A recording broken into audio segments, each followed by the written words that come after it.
চাকসু নির্বাচনে মনোনয়নপত্র বিতরণের শেষ দিন আজ। মনোনয়নপত্র জমাও দিতে পারবেন প্রার্থীরা। এ বিষয়ে সবশেষ তথ্য জানাতে যুক্ত হচ্ছেন সহকর্মী জোবায়েদ ইবনে শাহাদাত।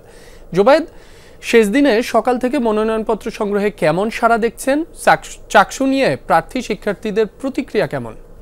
একেবারে সকাল থেকেই আমরা দেখছি যারা প্রার্থী আছে হল সংসদ এবং কেন্দ্রীয় ছাত্র সংসদের পদে যারা আগ্রহী আছেন তাদেরকে আমরা দেখছি একেবারে তারা এসে মনোনয়নপত্র এই জায়গায় সংগ্রহ করছেন, অনেকে জমাও দিচ্ছেন। নারীদের আধিক্য আমরা দেখছি অন্যান্য দিনের তুলনায় আজকে নারী যারা প্রার্থী আছে বিভিন্ন হল সংসদ পাশাপাশি কেন্দ্রীয় সংসদের নারীদের আধিক্য আছে।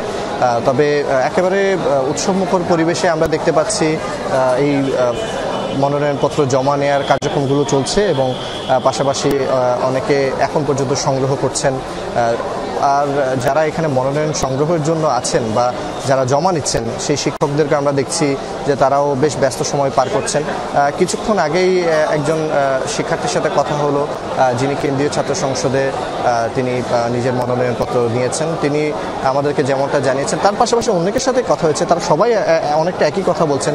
চাকসুকে তারা এমন একটা জায়গায় পৌঁছাতে বা চট্টগ্রাম বিশ্ববিদ্যালয়কে এমন একটা জায়গায় পৌঁছাতে চান এই চাকসু নির্বাচনের মাধ্যমে যেখানে কোনো রকম রাজনৈতিক প্রভাব থাকবে না, যেখানে থাকবে না কোনো ভেদাভেদ বৈষম্য, সকল সুযোগ সুবিধা শিক্ষার্থীরা যাতে পায় এমন কিছুই তারা করতে চান এবং এটার জন্যই একটা সুষ্ঠু অবাধ নির্বাচন তারা আশা করছেন।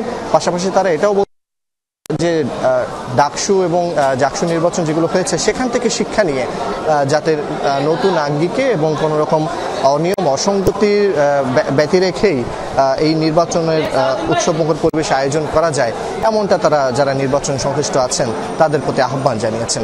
রাব্বি। জোবায়েদ, আপনাকে ধন্যবাদ।